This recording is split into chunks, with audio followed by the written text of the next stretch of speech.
Jnanakosha, Puranas, Introduction.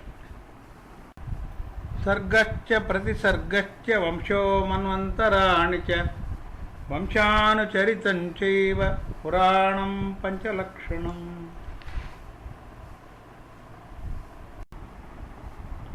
Vishnu Purana, Part 5.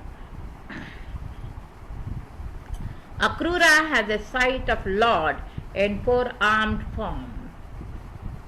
Hearing Akrura's word, Lord understood that when he had arrived in Vraj, he was afflicted with a feeling of majesty. But now it has been replaced by affection. He therefore decided to remove his dilemma. Thus Lord said to him, Kaka, Mathura is still some distance away, so you take a bath in Yamuna. We brothers are waiting for you in the chariot. As soon as Akrura took a dip in Yamuna, Lord showed him a sight of his abode Vaikuntha and his Narayana's appearance, in which he was holding conch, wheel, mace and lotus in each of his four hands, and was lying on the bed of Sheshanag. With folded hands, Akrura prayed to Lord, O Lord, you are the reason for the existence of Brahma and the universe. O Lord, I pray at your feet again and again. Now I recognize you. You are the one who took the incarnations of Matsya, Kanchap, Varaha, Narsimha, Vamana, Rama. Thus after bath and worship, Akrura returned to the chariot. Lord Krishna understood that now a devotional feeling had arisen in the mind of Akrura for Narayana. Lord asked, your condition seems miserable. Did you see anything extraordinary under water? Akrura said, O Lord, now bestow your grace on me. Kindly come to my home and accept my hospitality. Arrival in Mathura and grace on Kubja. After the departure of Akrura, Nanda Baba too set out for Mathura along with the Gopas. On the way itself, they caught up with Krishna and Balarama. All of them then reached Mathura together. There they stayed in a garden. After some time, with Nanda's permission, both the brothers set out to see the city of Mathura. Mathura was indeed a beautiful town. All the residents of Mathura thronged on roads, roofs and attics to have a sight of Krishna and Balarama. On the way, they met a pretty but hunched woman. She introduced herself as Kubja, the maid of Kamsa. Her duty was to smear the members of the family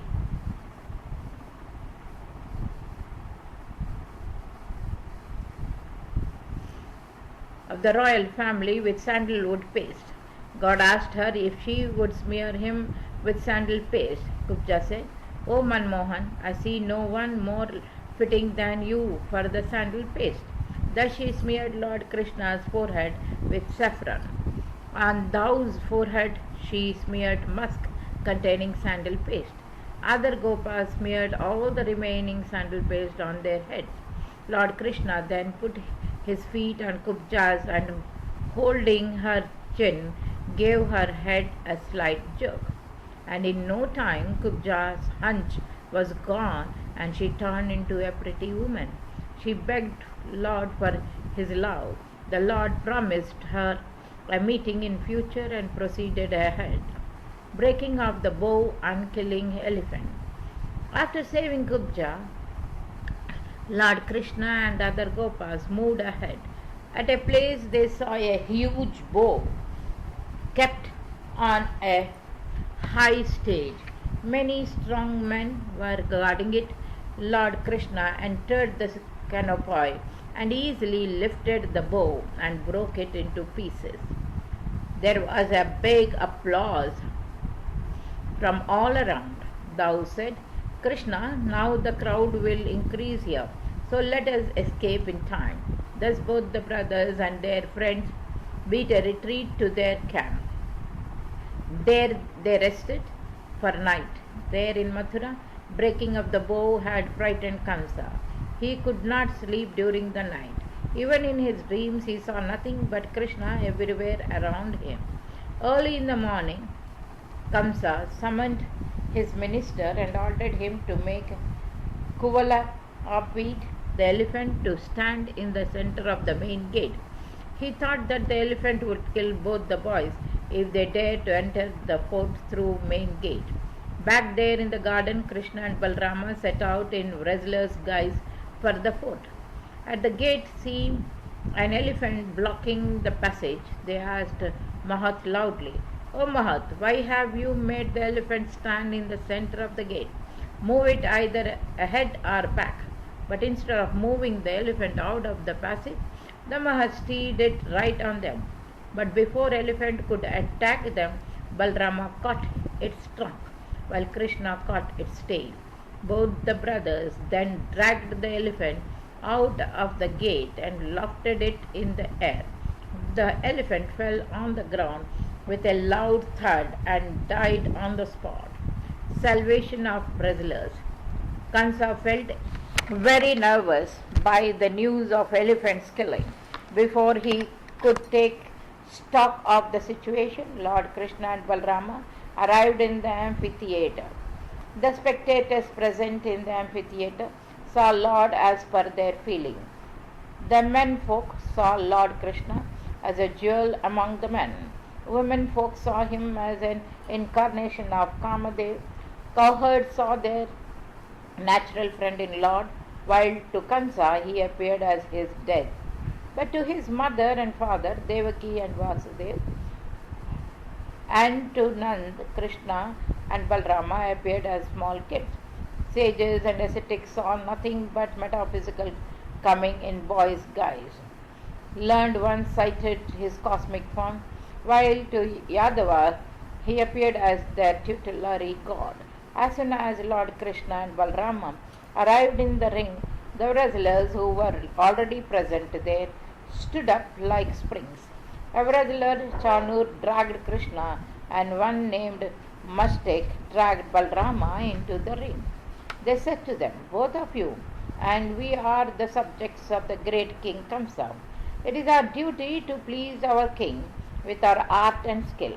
Moreover, we will receive many rewards also." Krishna said, "O wrestlers, you please fight among yourselves. We are boys yet, so we shall witness your fight from a distance." Chanur said, "No, you are neither boy nor teenager. You are stronger than the strongest. You have just killed an elephant which was stronger than 1,000 elephants." Thus both the brothers were compelled to wrestle with the royal wrestlers. Balrama beat Mastek on the ground so hard that he died at once on the spot. Krishna similarly killed second wrestler Chanur. All the remaining wrestlers met similar fate one by one. The massive crowd present there applauded them joyfully. Salvation of Kansa. Seeing the shameful defeat of his wrestlers, Kansa, infuriated with anger, and proclaimed, "Tie all the opponents, tie Ugrasen, Devaki, Vasudev, and Nand in ropes and bring them before me." Lord Krishna could not tolerate this, and in a single jump he reached on the stage where Kamsa was present. Lord Krishna caught him by hair and said, "O Kamsa, once you have caught a helpless woman by hair, I have avenged that insult. Now you will receive the fruits of your atrocities." Saying it, Lord began to twirl Kamsa, catching him by hair, and threw him down from the stage. Then Lord jumped once again and landed on the chest of Kamsa. Kamsa died instantaneously. Thus Kamsa, who was an incarnation of the demon Kalanemi, received salvation. Lord Krishna then released his parent from the prison and crowned his maternal grandfather Ugrasen as the king of Mathura. Yagopavit of Krishna and Balarama. After the Successful completion of the royal ceremonies, the consecration of Krishna and Balrama was carried out. Thereafter they came to stay at the hermitage of sage Sandipani for formal education. Extraordinarily brilliant Krishna successfully learnt all the knowledge in short period of time. Then as Guru Dakshina, Krishna brought back his dead sons from the abode of Yamaraj. Taking convocation bath thereafter, Lord Krishna returned to Mathura. There, though living among royal luxuries and grandeur, Lord Krishna remained indifferent. Memory of his sentimental, beloved devotees, friend and other people of Raj kept on pricking him. Sending Uddhava as messenger. Samant Uddhava, the son of Yadava's minister Brihaspati, was an intimate friend of Lord Krishna. Only he had the permission to enter Lord's sanctum. Seeing his friend Krishna in remorse, Uddhava asked, Mathuranta, Nada, you seem to be upset. What is troubling you? Lord Krishna replied, Uddhava, I feel perplexed. I remember my days in Vrindavana. Please go to Vrindavan and get the news regarding gopis there. Also give them my message. Thus Lord Krishna donned Uddhava in his attire and sent him to Vraj in his chariot. There he stayed at Nanda's home. At night Uddhava inquired about Nanda and Yashoda's well-being and about Vraj in general. That whole night passed in chanting. Brahmara Geet. Next day, when the gopis got the news of Uddhava's arrival, they thronged in and around Nanda's residence. They recognized the chariot parked in front of the gate. It was the same chariot on which Krishna and Balrama had departed for Mathura. First they thought that their beloved Krishna had returned, but someone informed that it was Uddhava, Krishna's seventh friend, who had come to preach them about metaphysical knowledge. Soon afterwards Uddhava came out and spoke out loud. O gopis, listen to the preaching of Uddhava. But instead of listening to him, gopis covered their ears, feeling insulted. Uddhava expressed his dissatisfaction over their behavior. Gopis said to him, O gentleman, firstly, we are not familiar with you. Secondly, we have no capacity to hear your preaching. Yes, if you wish to give us a message of our most beloved, thousands of ears are eager to hear that. Uddhava then introduced himself as the intimate friend of Lord Krishna. Knowing his identity, gopis welcomed and treated Uddhava warmly. Uddhava then began to say again, O gopis, the person whom you are declaring as your beloved friend in fact recognizes no mother, no father and no other relation. He has no form, no color and no body. He is above all, non-existing, all-pervasive and the giver of joy. He is never separated from his devotee and beloved ones. All of you too feel the presence of that Supreme Being and be happy forever.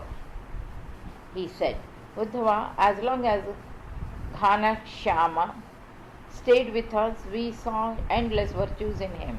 But only within 6 months of his stay in Mathura, you wiped out all of his virtues and turned him virtueless. Tell us, with which mouth did he eat butter? With which hand did he break our pitchers? With which feet did he pasture cows in the forest? And with which feet did he dance on the hood of Kaliya? Was he another Krishna? Harsh reaction of the gopis startled Uddhava. He began to think where he had been caught. His knowledge of Vedanta was proving ineffective on the gopis, who were sunk in so much love. On the other hand, gopis too were feeling embarrassed for treating the guest bitterly. But they were also not prepared to listen to such preaching that condemned love. Moreover, they had let out their long accumulating feeling. Meanwhile, a bumblebee perched at Radha's feet, mistaking them for lotus. Pointing it all the gopis said, Beware of bumblebee. Beware if you dare to touch the feet of our Radha. It appears that you are a disciple of Krishna. There is now no secret regarding the virtues and actions of your friend. But it is good that he and you tied in friendship. You are black and your friend has a black heart. Virtues of both of you are same. First he imbibed us in his love, then left us ruthlessly forever. He is not sorry for us. But why does Lakshmi serve in those feet? She must be careful lest she should be deceived like us. O Bumblebee, you also appear to be a polymath who has come here to preach us, but you won't get an audience in Braj. You should better go to Mathura. There is one Kubja, go and relate your tale to her. You will receive ample donations from her. What will you get from the gopis here? They have already lost their mental balance because of separation from the beloved Krishna. If you have come to ask why we loved Krishna, O Bumblebee, we have no knowledge, but we know that our love for Krishna was not a mistake. Even the goddess Lakshmi does not leave his feet for a moment. Why should we leave his feet then? O Bumblebee, have you really come to convince us? When he could not come out of shame, he sent you to console us, the deaf and dumb gopis. But be careful if you put your head at the feet of Radha. Get away. We have already seen enough of flattery and flirtation of your friend. Deserting our affection for empirical things, we loved that eternal one, but he too abandoned us. Can you guess about our condition? Tell us, O Uddhava, shall we ever get the sight of Sri Krishna again? Hearing the tragic tale of the gopis, Uddhava too felt very sorry for them. He felt as if Mathuranath, Lord Krishna, was indeed neglecting those gopis. Uddhava stayed in Vrindavana for 6 months. There he saw every place, every spot where Lord Krishna had played once. When he was returning to Mathura, Mother Yashoda presented him with butter. Radha gave him the flute. Thus immersed in the love and overwhelmed by its feeling, Uddhava reached Mathura. He said to Krishna, Lord, the real appearance of love that I saw in Vrindavana is the only truth. Sri Krishna said, Uddhava, you are weeping. Just look at me. Uddhava looked at him with wide opened eyes. In every single hair of Lord there existed gopis. Uddhava was indeed a servant, but Lord had sent him to Braj only to be taught a lesson of love. After the death of Kamsa, his widowed queens Asti and Prakti returned to their father Jarasandha's home and informed him that Krishna and Balrama had killed their husband Kamsa. Infuriated by the news, Jarasandha at once launched a massive attack on Mathura. The people of Mathura were frightened by the strength of Jarasandha's army. Lord Krishna too fell in deep thought. Just then, divine weapons and chariots appeared from the heaven. Both the brothers took the weapons and boarded their chariots. Then they fought a fierce battle and slayed all the army of Jarasandha. Balarama furiously caught Jarasandha and was about to kill him, but Lord Krishna stopped him. They then released Jarasandha and let him go unhurt. Jarasandha felt ashamed that Krishna released him because of his helpless condition. Parashara says, despite his shameful defeat, Jarasandha attacked Mathura 17 times with huge armies, but every time the Lord defeated him and released him in kindness, and every time Jarasandha felt more humiliated. At last, instead of attacking Mathura himself, Jarasandha sent Kalyavan to defeat Sri Krishna. Kalyavan launched an attack on Mathura with 1 crore strong Malecha army. This time Lord Krishna decided to vacate Mathura instead of countering the attack. He got Dwarkapuri constructed by Vishwakarma and settled all the people of Mathura there. Then unarmed Lord Krishna walked past Kalyavan, pointed by Narada, Kalyavan at once recognized Krishna and gave him a chase. He also challenged him, but the Lord did not listen to his challenges and kept moving with faith turned away. Kalyavan chased him for long, but could not catch up. Ultimately, Lord Krishna entered a cave. Kalyavan too followed him into the cave. In the cave, Lord Krishna saw that someone was sleeping there. So he covered the man with his elbow length of cloth and himself hid inside the cave. Kalyavan too arrived there and saw the sleeping man. He mistook him for Krishna and said, Krishna, you might have thought that braves do not attack on sleeping people. So I will first wake you up and then kill you. Saying this, Kalyavan kicked the sleeping man hard. However, as soon as the man awakened and glanced at Kalyavan got incinerated at once. Tale of Muchukund. Maitreya asked, Gurudev, who was that sleeping man? Parashar says, O king, that sleeping man was Muchukund, the son of the king Mandata. The gods had sought his assistance in their war against the demon during the Satya Yuga. With Muchukund's help, the gods had defeated the demons and thus pleased had asked him to seek a boon. Muchukund then had sought a boon of seeing God in tangible form.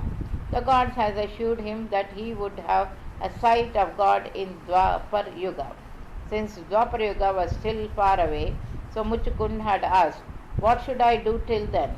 The gods asked him to sleep somewhere and blessed him with a boon that whoever waked him up would be incinerated at once by this glance. And his glance that in order to get Kalyavan incinerated and show Muchukund with his divine form, Lord had gone to that spot where Muchukund was sleeping. Muchukund got the sight of God in Chaturbhuj form and sought a boon of continuous devotion for 3 births. Thus Lord defeated Melecha's army and captured all their wealth.